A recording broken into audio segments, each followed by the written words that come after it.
Madam আসসালামু আলাইকুম। ওয়ালাইকুম আসসালাম। শোনা যাচ্ছে? ম্যাম আসসালামু আলাইকুম। ওয়ালাইকুম আসসালাম। জি মিস শোনা যাচ্ছে।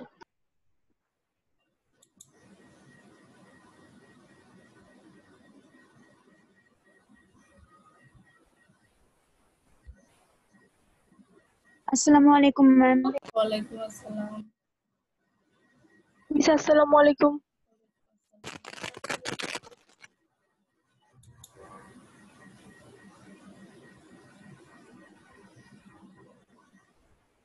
মিস আসসালামু আলাইকুম। ওয়ালাইকুম আসসালাম। আসসালামু আলাইকুম। মিস আসসালামু আলাইকুম।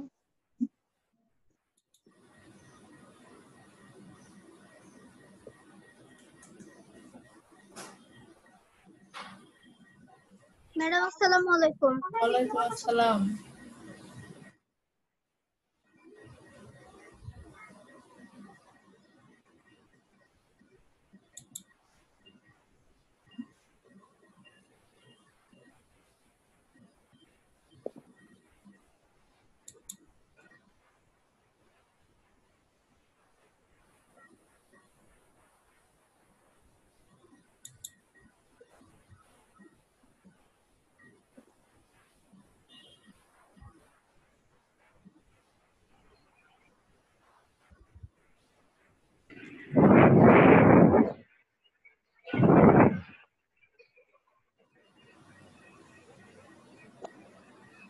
আচ্ছা, সবাই কেমন আছো?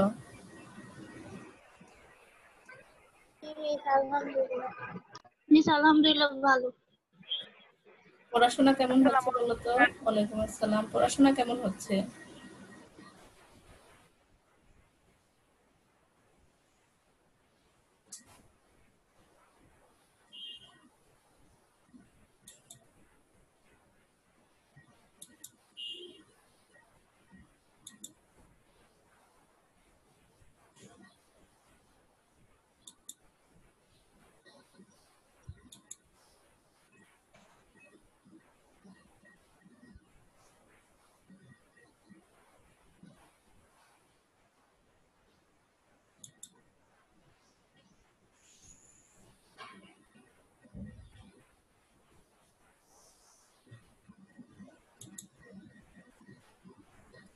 আচ্ছা, সবাই দেখতে পাচ্ছ?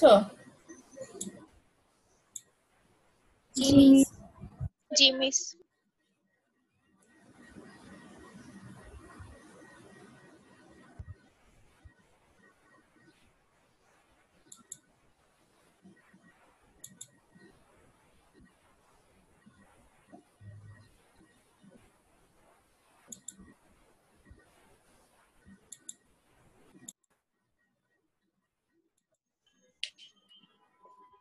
আচ্ছা, আজকেও আমি নবম অধ্যায় নিয়ে তোমাদের সাথে সৃজনশীল প্রশ্ন নিয়ে আলোচনা করব।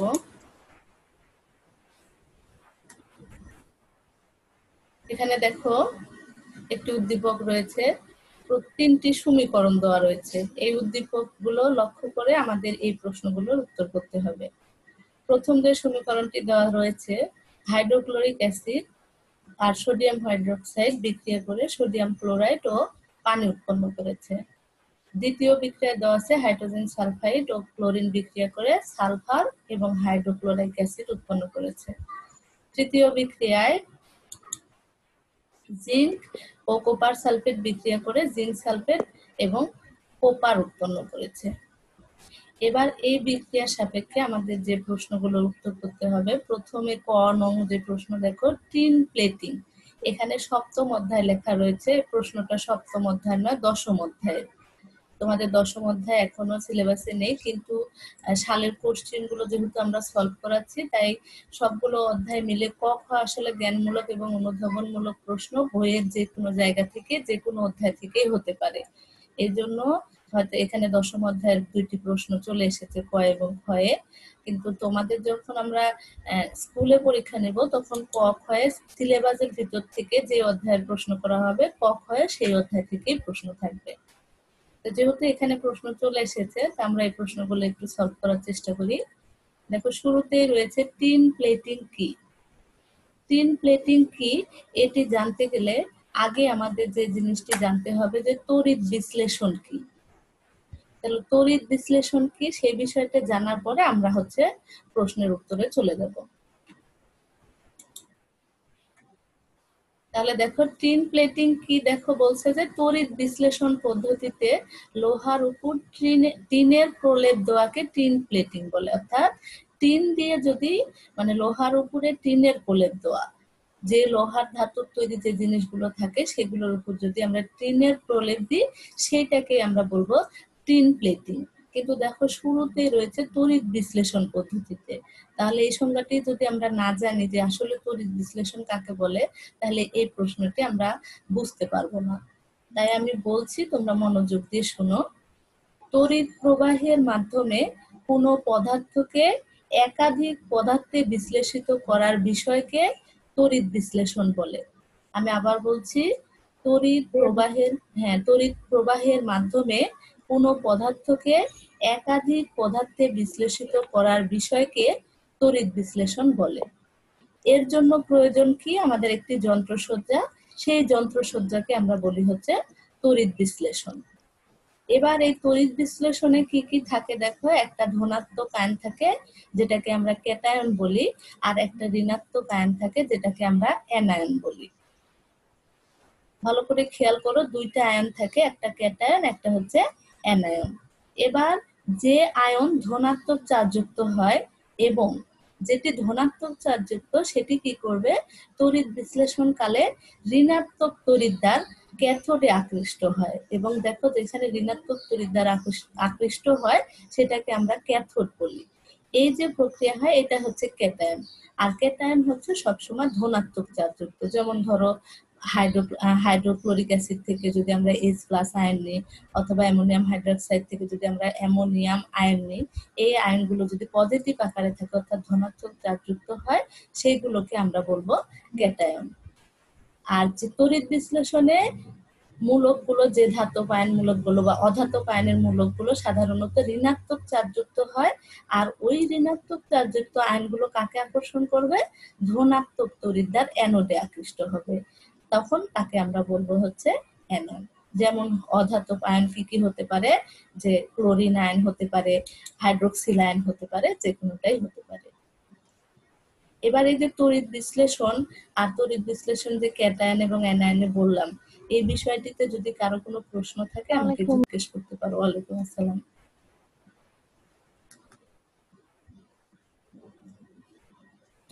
তোমাদের কিন্তু কথা বলতে হবে, ঠিক আছে? জুম ক্লাসের কিন্তু এটাই, এই উদ্দেশ্যেই করা যে তোমরা সরাসরি আমাদেরকে প্রশ্ন করবে, সাথে সাথে উত্তরটা জেনে নিবে। এভাবেই কিন্তু, এই জন্যই কিন্তু জুম ক্লাস। যেগুলো রেকর্ডেড ক্লাসে তোমরা প্রশ্ন ওইভাবে করতে পারো না, আমরা সরাসরি তোমাদের উত্তর দিতে পারি না। এখানে কিন্তু তোমরা প্রশ্ন করবে, উত্তর জেনে নেবে, আমি তোমাদের কাছে কিছু জানতে চাইবো, তোমরা রেসপন্স করবা। তোমরা রেসপন্স না করলে তো ক্লাস নিয়ে মজা পাওয়া যাবে না। তোমরা বলো যে হ্যাঁ বলো বলো একটু প্রশ্নটা আবার একটু দেন না। প্রশ্নটা আবার দিব? আচ্ছা, এটা প্রশ্ন। তোমরা প্রশ্ন তো পরে দেখতেও পাবে, সেখান থেকে দেখে নিতে পারবে। এটা উদ্দীপক, এই উদ্দীপকের আলোকে এই প্রশ্নগুলো আমাদের উত্তর করতে হবে, ঠিক আছে? আমি আবার প্রশ্নে চলে গেলাম। আমার প্রশ্ন ছিল যে, আমি বললাম যে এতক্ষণ তড়িৎ বিশ্লেষণ কাকে বলে, এটা কি তোমরা বুঝেছো? জি মিস। আচ্ছা, তড়িৎ বিশ্লেষণের যে দুইটা আয়ন বললাম, কি কি আয়ন বললাম আমাকে কেউ একজন বলো তো। ধনাত্মক আয়নকে কি বলে? আচ্ছা, ধনাত্মক আয়নকে কি বলে? আর ঋণাত্মক আয়নকে কি বলে? Thank you. এইভাবে তোমরা প্রত্যেকেই রেসপন্স করবা, তাহলে খুব ভালো লাগবে ক্লাস করতে, ঠিক আছে? এবার এখানে টিন প্লেটিং এর সংজ্ঞা দেখলাম, এর সাথে সাথে অপশনাল ভাবে আরেকটি প্রশ্ন আসতে পারে যে ইলেকট্রোপ্লেটিং কাকে বলে। এখানে যেমন টিন প্লেটিং, অন্যভাবে কিন্তু তোমাদের প্রশ্ন আসতে পারে যে ইলেকট্রোপ্লেটিং কাকে বলে। ইলেকট্রোপ্লেটিং, হ্যাঁ, তা সাধারণত তড়িৎ বিশ্লেষণ পদ্ধতির প্রয়োগ করে একটি ধাতুর উপর আরেকটি ধাতুর প্রলেপ দেওয়াকে বা প্রলেপ দেওয়ার প্রক্রিয়াকে ইলেকট্রোপ্লেটিং বলে।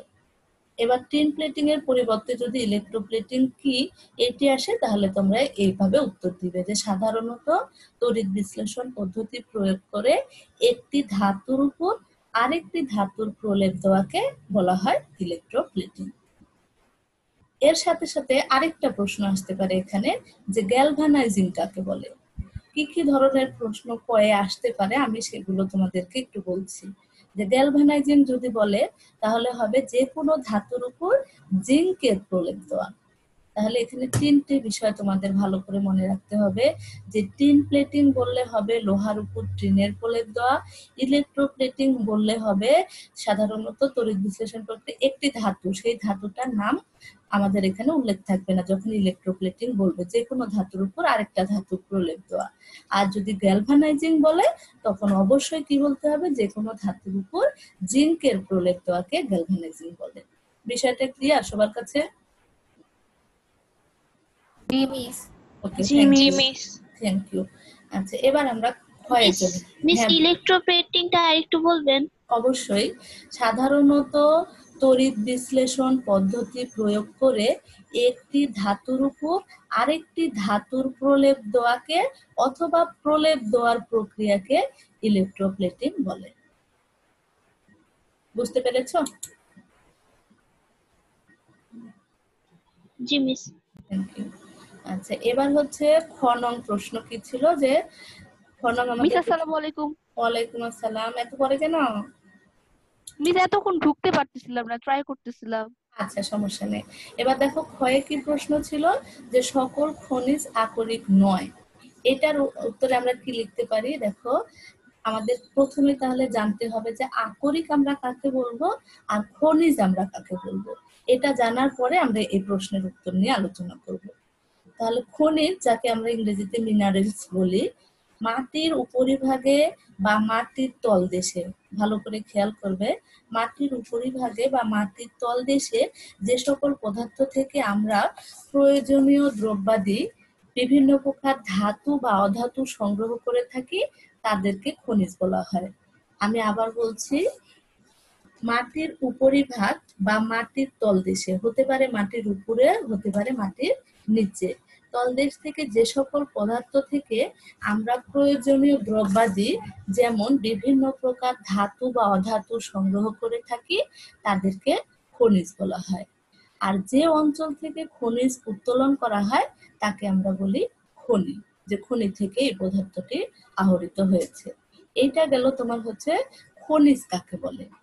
আর আকরিক কাকে বলে, দেখো এখানে সংজ্ঞা হিসেবে লেখা রয়েছে যে যে সকল খনিজ থেকে লাভজনকভাবে ধাতু নিষ্কাশন করা যায় তাকে আকরিক বলে।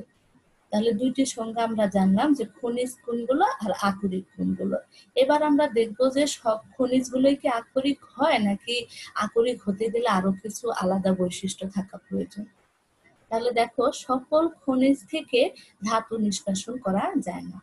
খনি থেকে যে পদার্থগুলো আমরা আহরিত করি বা উঠিয়ে নিয়ে আসি সেখানে কিন্তু অপদ্রব্য হিসাবে বিভিন্ন ধাতু একসাথে মিশ্রিত থাকতে পারে, অথবা কাদা, বালি, পানি, বিভিন্ন কিছু মিশ্রিত থাকতে পারে। তাহলে সকল খনিজ থেকে ধাতু নিষ্কাশন করা যায় না, অর্থাৎ হচ্ছে এখান থেকে কিছু কিছু যে অপদ্রব্যগুলো রয়েছে সেগুলোকে বিভিন্ন প্রক্রিয়ার মাধ্যমে ছেঁকে নেওয়া হয় বা বের করে নিয়ে আসা হয়। এই জন্য বলা হচ্ছে যে সকল খনিজ থেকে ধাতু নিষ্কাশন করা যায় না। শুধুমাত্র যে সকল খনিজ থেকে লাভজনক, সুবিধাজনক ও সহজলভ্য উপায়ে নিষ্কাশন করা যায় তাদেরকে আকরিক বলে। তাহলে বিষয়টি খেয়াল করো যে খনিজ তো, যে খনি থেকে যেগুলো আহরিত হচ্ছে সেইগুলো সবগুলোই হচ্ছে খনিজ পদার্থ, বাট ওই খনিজ পদার্থ থেকে আমরা যদি লাভজনক, সুবিধাজনক এবং সহজলভ্য উপায়ে ধাতু নিষ্কাশন করতে পারি তাহলে আমরা তাকে আকরিক বলবো। তাহলে যেসব খনিজ থেকে সহজলভ্য ও লাভজনক উপায়ে মৌল নিষ্কাশন করা যায় না তারা আকরিক নয়, তারা শুধু কি হবে, তারা শুধু খনিজ হবে। কিন্তু যেহেতু লাভজনক ভাবে আমরা কোনো ধাতু নিষ্কাশন বা মৌল নিষ্কাশন করতে পারি না তাই সেগুলোকে আমরা আকরিক বলবো না। এই জন্যই প্রশ্ন আসে যে সকল খনিজই আকরিক নয়, অর্থাৎ খনি থেকে যা কিছু আহরিত হবে সবগুলোই আকরিক হবে না। কিন্তু সকল আকরিকই খনিজ। কিন্তু আকরিক যেগুলো আমরা পাচ্ছি সেগুলো কিন্তু অবশ্যই খনিজ। খনি থেকেই কিন্তু সবগুলো আহরিত হচ্ছে, কিন্তু প্রয়োজনীয় জন্য যেগুলো আমরা লাভজনকভাবে নিষ্কাশন করতে পারি সেগুলোই শুধু আকরিক হবে। সেগুলো খনিজ তো বটেই, সাথে সাথে আকরিক। আর যেগুলো থেকে আমরা লাভজনক উপায় তৈরি করতে পারবো না সেগুলো শুধু খনিজ হবে, কিন্তু আকরিক হবে না। প্রশ্নটি কি সবার কাছে ক্লিয়ার হয়েছে? না হলে প্রশ্ন করো।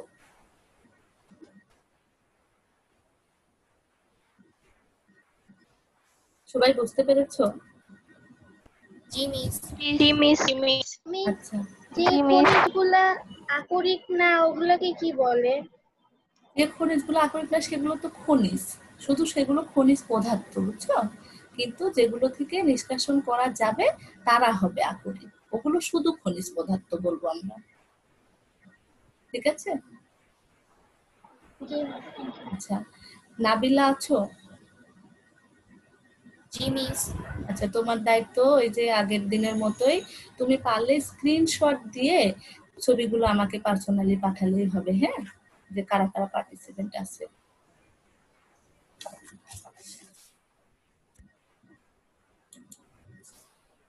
এবার দেখো আমাদের গ নং যে প্রশ্ন ছিল, গ নং কি প্রশ্ন ছিল যে তিনটা বিক্রিয়ার মধ্যে 2 নং বিক্রিয়া যে জারণ বিজারণ বিক্রিয়া যদি হয়ে থাকে সেইখানে কোনটি জারক পদার্থ আর কোনটি বিজারক পদার্থ, এইটি আমাদের জানতে হবে। এবার গত ক্লাসে আমি তোমাদের জারণ কি, বিজারণ কি, জারক পদার্থ কি, বিজারক পদার্থ কি এই বিষয়গুলো পড়িয়েছি। আমি যার নাম বলবো সে অবশ্যই রেসপন্স করে মিউট করে দিয়ে আমার সাথে কথা বলবা। আচ্ছা, মৌ আসো? জি মিস। মৌ বলো তো, আমরা বিজারণ বিক্রিয়া কাকে বলবো? যে বিক্রিয়ায় কোনো পরমাণু ইলেকট্রনের গ্রহণ ঘটে, অর্থাৎ ওই পরমাণুর ধনাত্মক চার্জের সংখ্যা হ্রাস পায় এবং ঋণাত্মক চার্জের সংখ্যা বৃদ্ধি পায়, তাকে বিজারণ বিক্রিয়া বলা হয়। আচ্ছা, একটা উদাহরণ দিয়ে বলো তো যে এই বিক্রিয়াটাকে বিজারণ বিক্রিয়া বলে। Sodium chloride. আচ্ছা, সোডিয়াম ক্লোরাইডের কোন আয়নটা জারণ অর্ধবিক্রিয়া বিজারণ অর্ধবিক্রিয়া দিবে, কোন আয়নটা? ক্লোরিন যে বিজারণ দিবে, আর জারণ সোডিয়াম দিবে।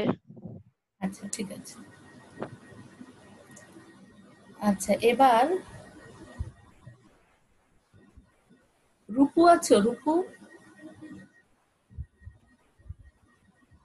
রূপু রোল 8। আচ্ছা, নেই। খুশবু আছো? রোল 10। খুশবু,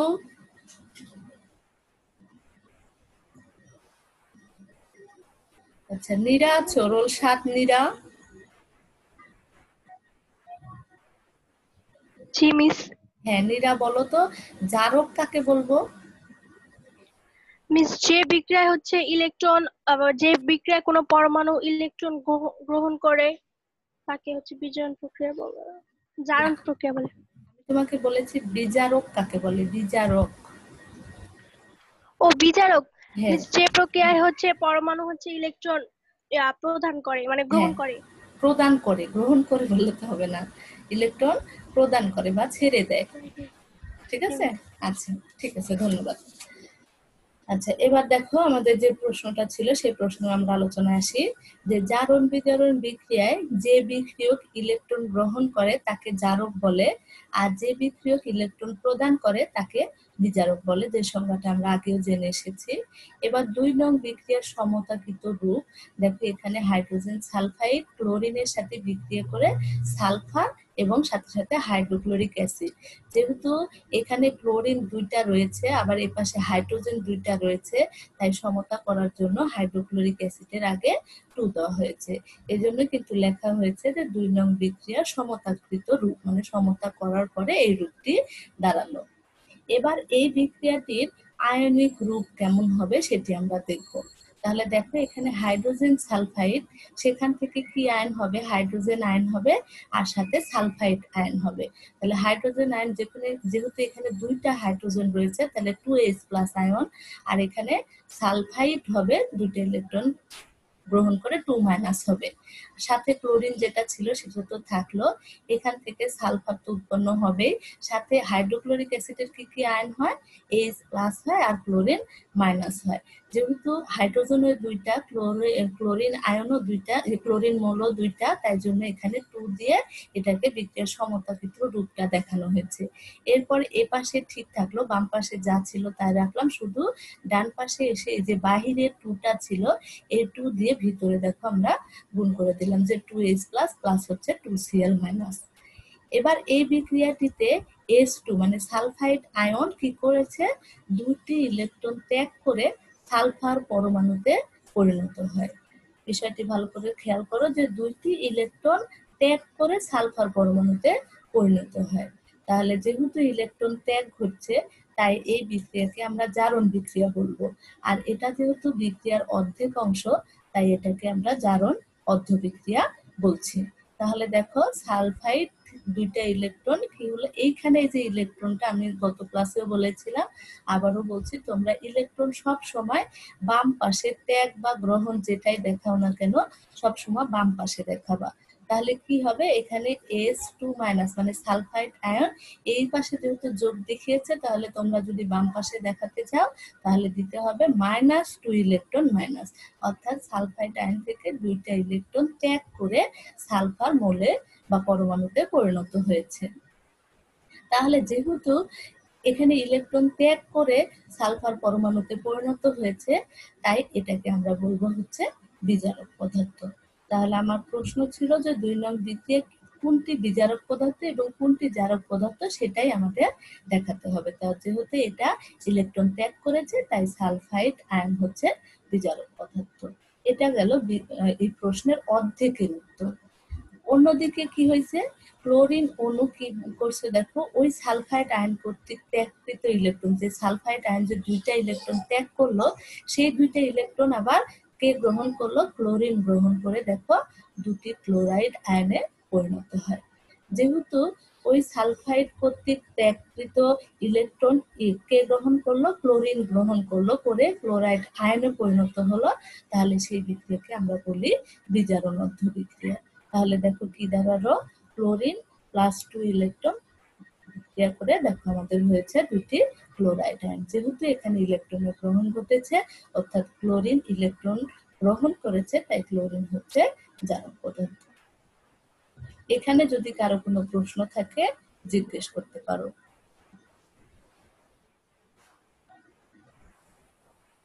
কারো কোনো প্রশ্ন আছে যে কোনো কিছু বুঝতে পারোনি এরকম?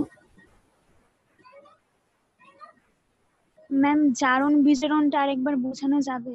আগের অবশ্যই। ক্লাসে ছিলাম না তো। আচ্ছা, অবশ্যই বোঝানো যাবে, কোনো সমস্যা নেই।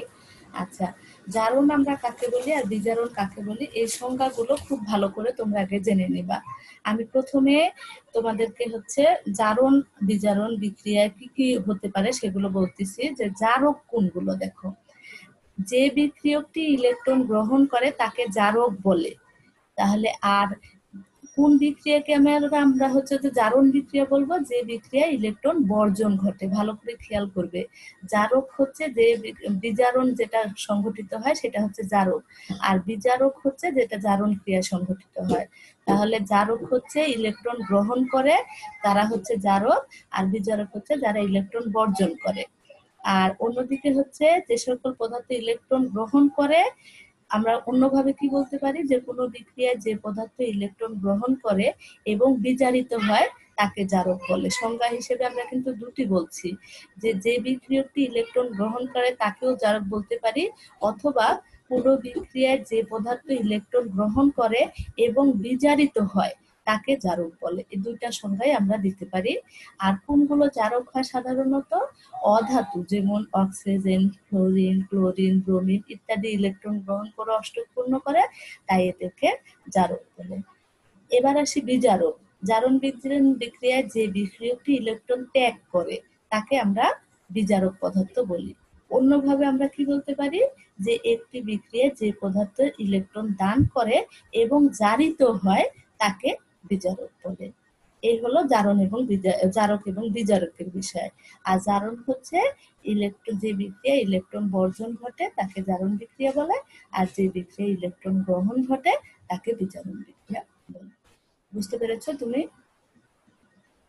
জি ম্যাম, বুঝেছি। আচ্ছা, থ্যাংক ইউ। আচ্ছা, এরপরে আমরা তাহলে পরবর্তী প্রশ্নে চলে যাচ্ছি।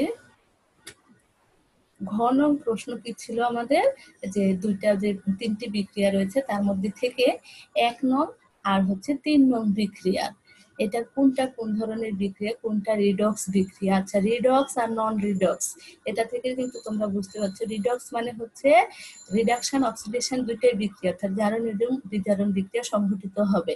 আর নন রিডক্স যদি বলে সেখানে কিন্তু এই ধরনের কোনো বিক্রিয়া সংঘটিত হবে না, সেগুলোকে আমরা নন রিডক্স বিক্রিয়া বলি। এবার দেখো, যে রাসায়নিক বিক্রিয়ায় ইলেকট্রনের আদান প্রদান ঘটে তাকে জারণ বিজারণ বিক্রিয়া বলে, যেটা আমরা জারণ বিজারণের সংজ্ঞা থেকে জেনে এসেছি, যে একজনের আদান ঘটলে আরেকজন প্রদান করবে, আর যে প্রদান করবে অন্যজন সেটি গ্রহণ করবে। এই ধরনের বিক্রিয়াকে আমরা বলি জারণ বিজারণ বিক্রিয়া একসাথে। উদ্দীপকের 1 নং বিক্রিয়াটি প্রশমন বিক্রিয়া। 1 আর 3 বিক্রিয়া নিয়ে যেহেতু আমাদের আলোচনা করতে বলা হয়েছে, সেহেতু প্রথমে আমরা 1 নং বিক্রিয়া নিয়ে আলোচনা করব। তাহলে বলছে 1 নং বিক্রিয়াটি প্রশমন বিক্রিয়া। এবার প্রশমন বিক্রিয়া কি, কেউ কি আমাকে বলতে পারবে যে প্রশমন বিক্রিয়া কি? যে বিক্রিয়া লবণ ও পানি উৎপন্ন বলো। অ্যাসিড এবং ক্ষার পরস্পরের সাথে বিক্রিয়া করে লবণ ও পানি উৎপন্ন করে। যেমন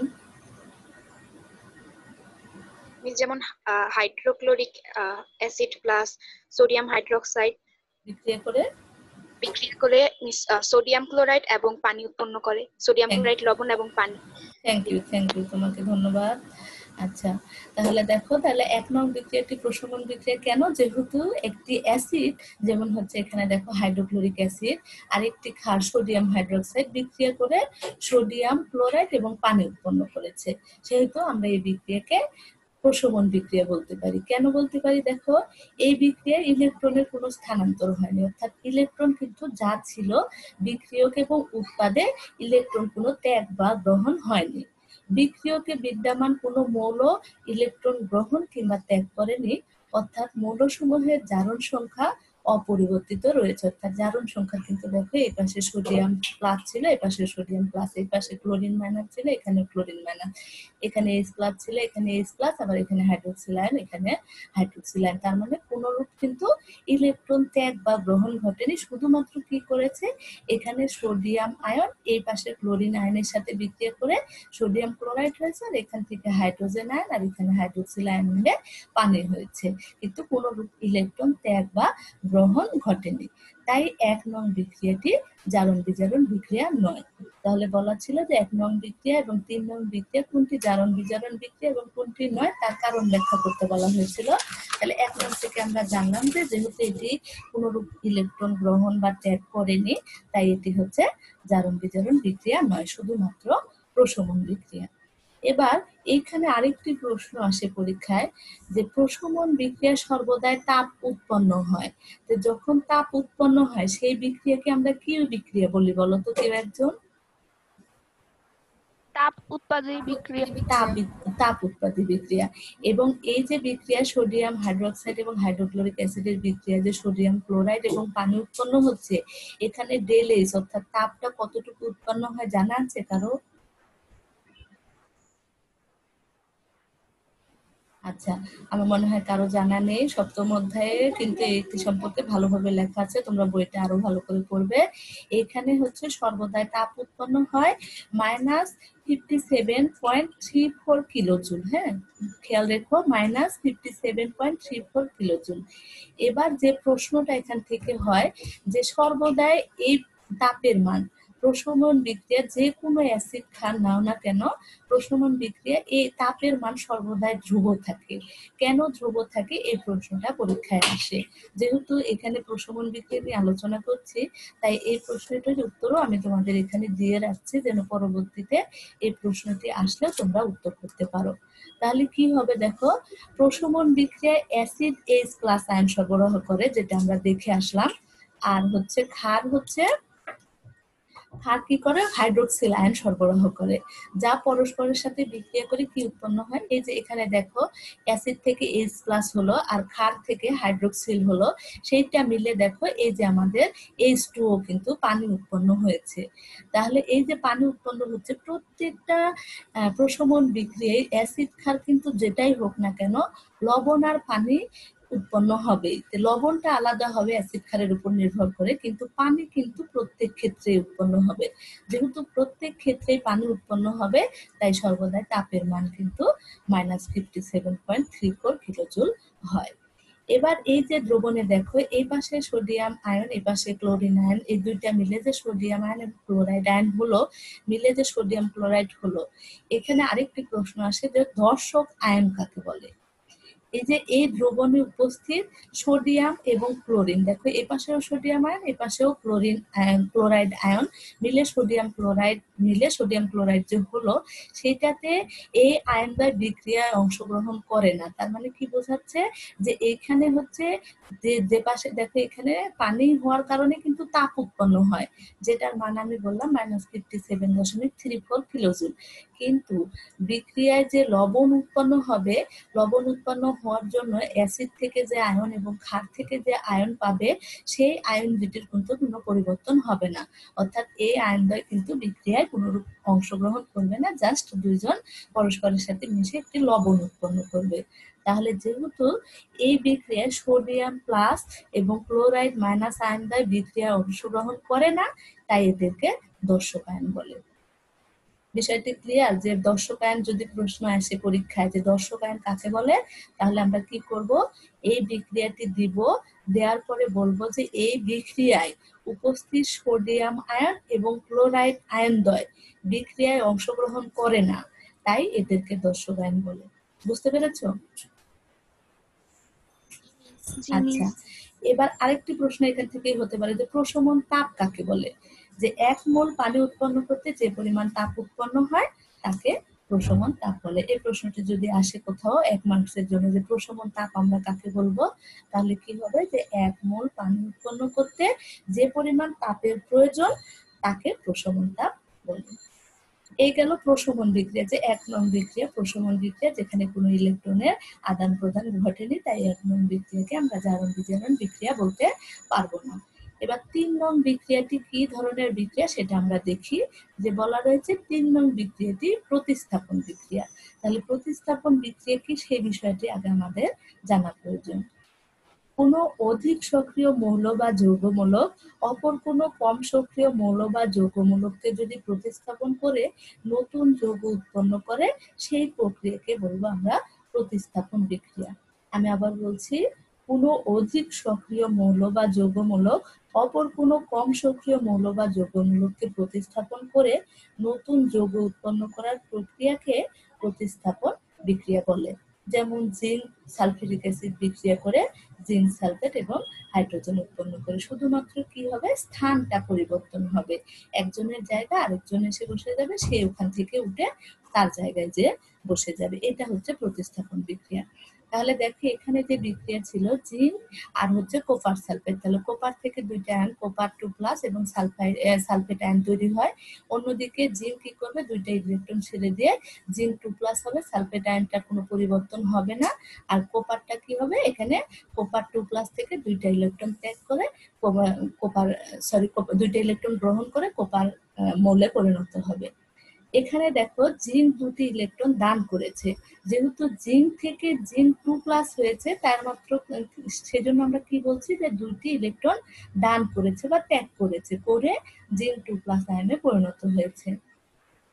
এবং এই পাশে যে দেখো কপার 2+ আয়ন রয়েছে, সেই কপার 2+ আয়ন ওই যে জিঙ্ক দুটি ইলেকট্রন দান করলো, ওই দুটি ইলেকট্রন গ্রহণ করে কপার আয়নে পরিণত হয়েছে। অর্থাৎ এই বিক্রিয়ায় ইলেকট্রনের স্থানান্তর হয়েছে। সুতরাং 3 নং বিক্রিয়াটি জারণ বিজারণ বিক্রিয়া।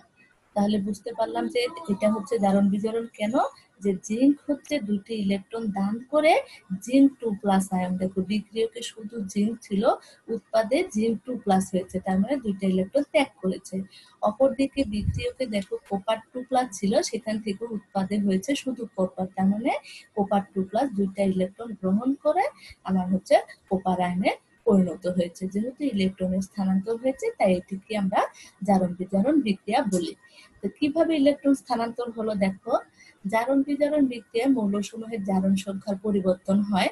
ইলেকট্রন স্থানান্তরের মাধ্যমে জারণ সংখ্যার পরিবর্তন হয়। যেমন জিঙ্কের জারণ সংখ্যা 0, দেখো যখন এখানে কোনো চার্জ থাকবে না নিরপেক্ষ মৌলের জারণ সংখ্যা 0 হয়। কিন্তু যখন জিঙ্ক 2+ হচ্ছে বিক্রিয়ক থেকে উৎপাদে এসে, তখন দেখো এর জারণ সংখ্যা যেহেতু 2+ লেখা, তার মানে এর জারণ মান হচ্ছে +2। অর্থাৎ বিক্রিয়ার মাধ্যমে জিঙ্কের জারণ সংখ্যা 0 থেকে 2 হয়েছে। সেক্ষেত্রে কি হয়েছে? জারণ সংখ্যার পরিবর্তন হয়েছে। অপরদিকে দেখো বিক্রিয়কে যে কপার 2+ ছিল সেটা থেকে কপার পরিণত হয়েছে। তাহলে কি করেছে? এই কপার 2+ এর জারণ সংখ্যা +2 থেকে পরিবর্তিত হয়ে হয়েছে 0। তাহলে বিক্রিয়ার মাধ্যমে জারণ সংখ্যা পরিবর্তন হয়েছে, তাই বিক্রিয়াটিকে আমরা জারণ বিজারণ বিক্রিয়া বলে থাকি। এখানে যদি কারো কোনো প্রশ্ন থাকে বলো।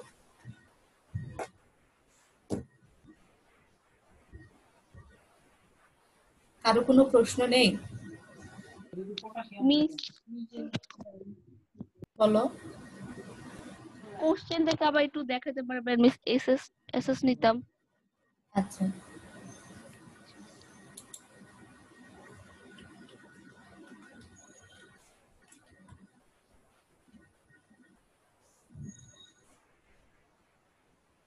এটা হচ্ছে কোশ্চেন। হ্যাঁ,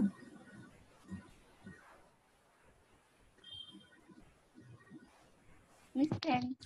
ওয়েলকাম। আচ্ছা, এই কোশ্চেন থেকে এবার আমি যে বললাম যে ক্ষয়ে কারো কোনো প্রশ্ন থাকলে বলো, যে কেন আমরা 1 নং বিক্রিয়াকে শুধু প্রশমন বিক্রিয়া বললাম, জারণ বিজারণ বললাম না, আবার 3 নং বিক্রিয়াকে প্রতিস্থাপন বিক্রিয়া বললাম এবং সাথে সাথে জারণ বিজারণ বিক্রিয়া বললাম। কেন বললাম? বিষয়টি কি সবার কাছে ক্লিয়ার হয়েছে? জিনিস আচ্ছা, জিনিস ধন্যবাদ। তাহলে মিস হ্যাঁ, এখানে 3 নং বিক্রিয়াটা জিঙ্ক কপার সালফেট ছাড়া অন্য কোন আরেক আয়ন দিয়ে বুঝালে আরেকবার ভালো হতো। যে কোনো মানে এটা আইন, দিয়ে বুঝছি, হ্যাঁ মানে আরেকবার অন্য কোন আয়ন দিয়ে। আইন দিয়ে বলতে কি, এখানে ধরো তোমার জিঙ্ক আছে আর এখানে হচ্ছে তোমার সালফেট দিয়ে বোঝাইছে, তুমি এখানে জিঙ্কের জায়গায় তো জিঙ্ক থাকলো বা অন্য কোনো যে কোনো নিতে পারো। তুমি এখানে হচ্ছে যে কপার সালফেট না দিয়ে যদি সালফিউরিক অ্যাসিড দাও, সেক্ষেত্রে কি হবে এই বিক্রিয়াটাও তুমি দেখাতে পারো। যে কোনো কিছু দিয়ে তুমি দেখাতে পারবে, শুধুমাত্র তোমার একটা জিনিসই মাথায় রাখতে হবে যে ইলেকট্রন কে গ্রহণ করবে, কে জারণ অন্তঃবিক্রিয়া দিবে, কে বিজারণ অন্তঃবিক্রিয়া দিবে। অর্থাৎ কোনটাকে আমরা জারণ বিক্রিয়া বলবো, কোনটাকে বিজারণ বিক্রিয়া বলবো। আর সবার আগে তোমাকে চিহ্নিত করতে হবে যে কোনটি জারক আর কোনটি বিজারক। তারপরে তুমি এখান থেকে ইলেকট্রন ত্যাগ করবা, তারপরে গ্রহণ করবে। যে ত্যাগ করবে, যে গ্রহণ করবে, সেই ত্যাগ করা ইলেকট্রন দুটি গ্রহণ করবে। যে কোনো বিক্রিয়াই হতে পারে। এখানে জিঙ্কের জায়গায় তুমি জিঙ্ক রেখে যদি সালফিউরিক অ্যাসিড দাও, H2SO4 দাও, তাহলে সেই ক্ষেত্রে কি বিক্রিয়া হবে তুমি নিজেই প্র্যাকটিস করলে পারবে। ঠিক আছে? তোমার বই পড়বে প্লাস হচ্ছে নিজেই প্র্যাকটিস করবে, দেখবে যে পেরে যাবে ইনশাআল্লাহ। ওয়েলকাম। আচ্ছা, আমি এখানে একটা প্রশ্ন করতে চাই, যে যতটুকু পড়ালাম সেখান থেকে আমি প্রশ্ন করছি, আমাকে উত্তর দেবে হচ্ছে জান্নাত আর আসো 28। জিনিস আচ্ছা, তুমি আমাকে একটা প্রশ্নের উত্তর দাও তো, যে টিন প্লেটিং কাকে বললাম আমরা? হ্যাঁ, চেষ্টা করো, পারবে। ধাতু টিনের প্লেটিং করাকে, তড়িৎ বিশ্লেষণের মাধ্যমে টিনের প্লেটিং করা, টিনের প্রলেপ দেওয়াকে টিন প্লেটিং বলে। ধন্যবাদ। আচ্ছা, এরপরে আমাকে একজন বলো তো, কে বলবে? আচ্ছা, নাবিহা আছো? নাবিহা, তুমি বলো তো ক্যাটায়ন কাকে বলে?